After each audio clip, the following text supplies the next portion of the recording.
Triple murder मामले में मिली सफलता, 2 आरोपी गिरफ्तार। पुलिस प्रवक्ता ने जानकारी देते हुए बताया कि पुलिस कमिश्नर राकेश कुमार आर्य के निर्देश अनुसार पुलिस उपायुक्त हिमाद्री कौशिक, पुलिस उपायुक्त अपराध एवं यातायात मुकेश कुमार की अगुवाई में एसीपी क्राइम अरविंद कंबोज के नेतृत्व में inspector Nirmal Singh, crime branch sector 19 व उनकी टीम ने ट्रिपल मर्डर मामले में सफलता हासिल करते हुए 2 आरोपियों को गिरफ्तार किया है। गिरफ्तार किए गए आरोपियों की पहचान सुरेंद्र कुमार उर्फ शिंदी, पुत्र रमेश कुमार वासी गांव सेगा, जिला कैथल, हाल किराएदार आदर्श नगर रोहतक, उम्र 34 साल तथा मनोज उर्फ जब्बल, पुत्र रमेश कुमार वासी गांव कालवन, जिला जींद, उम्र 34 साल के रूप में हुई है। जानकारी के मुताबिक 23 दिसंबर 2024 को रात्रि समय बुर्ज कोटिया स्थित होटल के बाहर पार्किंग में विनीत उर्फ विक्की, तीरथ पुत्र प्रमोद तथा वंदना उर्फ निया की गोली मारकर हत्या कर दी गई थी, जिस घटना में 103 काट भारतीय न्याय संहिता तथा आर्म्स एक्ट के तहत थाना पिंजौर में मामला दर्ज किया गया था। इस मामले में आरोपियों की तलाश हेतु पुलिस कमिश्नर ने अलग अलग टीमों का गठन किया था, जिन टीमों ने उत्तर प्रदेश, हरियाणा, पंजाब में छापामारी की गई। जिस मामले में आज crime branch sector 19 Panchkula Nirmal Singh की टीम ने 2 आरोपियों संगीत मोबाइल नंबरों के आधार पर गिरफ्तार किया है, जिन आरोपियों ने उपरोक्त मर्डर मामले में पीड़ितों की पहले बेला विस्टा फिर सल्तनत होटल की रेकी करके उपरोक्त घटना को अंजाम देने में मदद की थी। जिन आरोपियों को आज ढकोली से गिरफ्तार किया है, उन्हें अदालत में पेश कर रिमांड लेकर उनकी पूछताछ की जाएगी। इसमें 22-23 तारीख को एक घटना हुई थी जिसमें 3 मर्डर हुए थे। तो उसमें हमने आज 2 व्यक्तियों को राउंड अप किया है। एक मनोज है, एक सुरेंद्र है।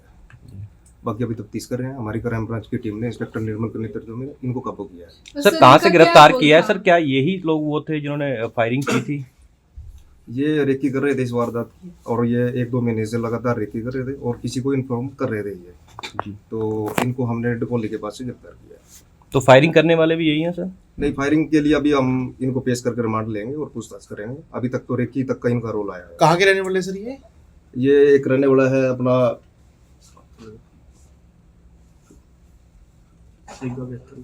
एक कैथल का रहने वाला है, एक ये जींद का है। एज क्या होगी सर इनकी? 34 ईयर्स। तो सर बैकग्राउंड भी क्रिमिनल है या जब? हाँ, अभी तक जो हमारे को पता लगा है, एक के खिलाफ 8 मुकदमे दर्ज हैं और एक के खिलाफ 3 पर्चे दर्ज हैं। किस किस के खिलाफ? ये अलग अलग हैं। इसके सुरेंद्र के खिलाफ 3 मुकदमे हैं और बाकी जो मनोज है उसके खिलाफ 8 मुकदमे दर्ज हैं। ठीक है। तो सर जो गैंगस्टर है कपिल सांगवान, क्या उनके साथ लिंक है इन लोगों के? उसके ही इशारे पे हुआ सब कुछ? हमने थोड़ी देर पहले ही इनको काबू किया है और पेश करके अभी दोबारा पूछताछ करेंगे। तो रेकी पे ये क्या कर रहे थे? मतलब रेकी पे ये अभी तक पहले इन्होंने शाम के टाइम में बेला विस्टा जो होटल है उसके पास इन्होंने पार्किंग में कोई गाड़ी नंबर और उसके वेयर अबाउट चेक करने गए थे ये। उसके बाद ये सल्तनत में गए। तो सर क्या कपिल सांगवान का लिंक है इसमें? गैंगस्टर लिंक आ रहा है? अभी उसको देख रहे हैं जी। अभी वो इन्वेस्टिगेशन करेंगे और उसके बाद फिर आपको ब्रीफ करेंगे। तो इन पे क्रिमिनल केसेस जो हैं वो क्या है, क्या केसेस हैं? अलग अलग हैं। कोई अटेम्प्ट टू मर्डर है, एनडीपीएस है, हार्ट केस है, मर्डर का भी केस है। तो सर यहाँ मुकदमे दर्ज है या अलग अलग राज्यों में है? वो अभी हम देख रहे हैं उनको, उनकी बकायदा ऑफिशियल डिटेल लेंगे। जब आपने इनको डिटेन किया तो ये किस पे थे? ये व्हीकल कोई नहीं था इनके पास। ये कहीं जाने की तैयारी में थे। तो हमारे को जैसे ही हम टेक्निकल इनको देख रहे थे काफ़ी दिनों से, तो कुछ हमारे को इन्फॉर्मेशन भी मिली थी, तो फिर हमने इनको वहाँ से राउंड अप किया। तो कुछ वेपन भी मिले हैं सर इनसे? कुछ नहीं, अभी वेपन कोई नहीं मिला। अच्छा, तो रिमांड सर कितने का क्या? अभी आज इनको गिरफ्तार किया है जी और कल इनको पेश करके रिमांड लेंगे। तो ये कब से कांटेक्ट में थे मर्डर से? ये अभी हम देख रहे हैं, इन्वेस्टिगेशन करेंगे इस मामले में। ये कितने दिन से, बाकी अभी ये जो पता लगा है अभी 2-3 महीने से ये लगातार रेकी कर रहे थे। तो सर अभी तक पुलिस को कुछ नहीं पता किसने गोली मारी, कौन इसमें इन्वॉल्व है? नहीं, अभी उसमें जो हमारे पास पहले भी इंफॉर्मेशन जो आई थी, इसमें एक प्रदीप काड़ू है, एक साहिल सोलंकी है, जो अभी तक नाम आए थे।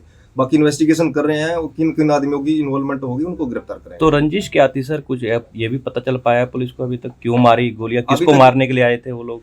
नहीं, अभी जो मारने के लिए तो ये विक्की को ही आए थे जी। ठीक है जी। तो विक्की के साथ में उसका भांजा था तीर्थ, और एक साथ में जो पीछे गाड़ी में लड़की बैठी थी। तो क्योंकि इनका कोई पीछे आपस में दिल्ली में कोई किसी के साथ झगड़ा था, तो उनके साथ कोई पुराना विवाद चला आ रहा था। अभी तक जो चीज़ सामने आई है। बाकी अभी ये 2 बंदे हमने इस मामले में पहले काबू किए हैं। तो अभी किस किस आदमी से लिंक में है ये और या किसी गैंग से है, वो हम देख रहे हैं इसको। तो विक्की पर भी सर आपराधिक मामले दर्ज है कई? जो 2 थे वो सिर्फ डैमेज हुआ है, मतलब वैसे मारते उनको गोली, सिर्फ विक्की शिकार है। हमें तो अभी तक जो चीज़ आ रही है, देखो वो तो शूटर्स के बाद ही पता लगेगा। ठीक है जी। बाकी अभी तक जो चीज़ इन्वेस्टिगेशन में आई है, अभी तक तो पहले वही प्राइम टारगेट था। तो इसको गैंग वॉर कह सकते हैं, क्योंकि विक्की पे भी कई आपराधिक मामले दर्ज हैं, हत्या के और हत्या के प्रयास के भी मामले दर्ज हैं इन पे। अभी देखो गैंग वॉर की बात तो ये है कि अभी जब तक पूरा मामला इन्वेस्टिगेट नहीं हो पाता तो हम उसमें क्या क्या चीज़ें हैं, किस एवज में, किस कैपेसिटी में, उसके बाद ही बता पाएंगे। तो ये प्रदीप कालू और साहिल सोलंकी के लिए रेकी कर रहे हैं दोनों ही? जी, अभी तक यही चीज़ तो समझ प्राइम आई। एक्यूज्ड वो दोनों ही हैं? जी। तो सर आपको इन्फॉर्मेशन कैसे मिली थी? आप लोग पहले से ही इनके ऊपर नजर रख के बैठे थे? इनके अभी जैसे हमारा 22 और 23 को इंसिडेंट हुआ तो हमारी लगातार क्राइम ब्रांच की टीमों ने बाहर भी, बिहार, यूपी में अलग अलग जगह पे हमने रेड की थी। अभी पीछे हमने मणिपुर में भी रेड की थी। उससे पहले 2-3 टीमों ने हमारी राजस्थान के आसपास रेड की थी। तो लगातार काम कर रहे थे। कुछ हमारे पास चीज़ें आई हुई थी तो कुछ लगातार हमारे पास जो टेक्निकल डाटा आया तो उस टेक्निकल डाटा से और कुछ इन्फॉर्मेशन जो हमारे को थी उसी हिसाब से हमने इनको राउंड किया। सर ये कोई सुपारी किलिंग तो नहीं थी?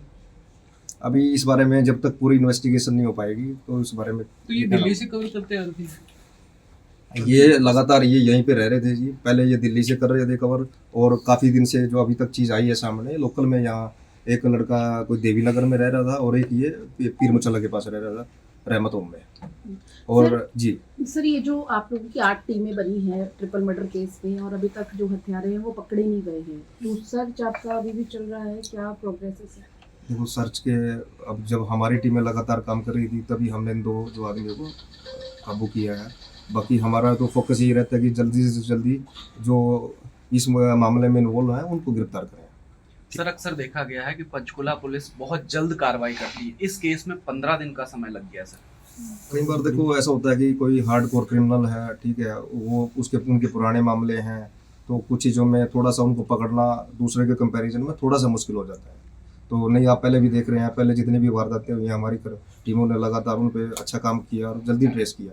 तो हमारा मेन टारगेट तो ये भी हमारे लिए सबसे बड़ा केस था, तो हम इस पे प्रयास तो पूरा कर रहे थे पर कई बार चीज़ें नहीं हो पाती हैं। और जब हमने इस पे मेहनत की, हमने इसमें 25 तारीख को जो वारदात में गाड़ी यूज़ की थी, अब बठिंडा तक भी गए थे तो हमने गाड़ी को बठिंडा रेलवे स्टेशन से रिकवर किया था इसमें। तो वैसा नहीं है, बाकी लगातार चल रही है टीमें, कुछ कई चीज़ों में टाइम लग जाता है। सर ये गैंगवार का हिस्सा है, साफ साफ दिखाई दे रहा है, लेकिन पंचकुला पुलिस कहने से बच रही है, कपिल सांगवान का नाम लेने से बच रही है, अशोक प्रधान का नाम लेने से बच रही है, क्या कारण है? क्योंकि इसके विक्की का भाई था वो। विजय जी ये बात है कि जब तक देखो अब चीज़ें आ रही हैं, 2 बंदे पकड़े हैं, इनकी किससे कनेक्टिविटी है, आगे किसकी किससे कनेक्टिविटी है, वो जो पूरा एक नेटवर्क जुड़ेगा तभी उसके बारे में मतलब हम कह सकते हैं। ऑफिशियल तो देखो आप अनऑफिशियल जो कुछ भी कहते हैं उसका कोई एविडेंस आने दो तभी। ये प्रदीप और साहिल कहाँ पे बेस्ड हैं, कुछ आइडिया लगा इसके बारे में? ये देखो रहने वाले तो ये दिल्ली के आसपास के हैं, ठीक है जी, और इस एरिया में ये काफ़ी दिन से एक्टिव थे, काफ़ी दिन से ये रेकी कर रहे थे। पहले ये कोई पीर मुचल्ला में कोई सोसाइटी थी तो इन लड़कों ने वहाँ भी रेकी की थी और वो अलग अलग बंदों से भी रेकी करा रहे थे। तो इनको उस दिन रात को इन्फॉर्मेशन मिली, पहले शाम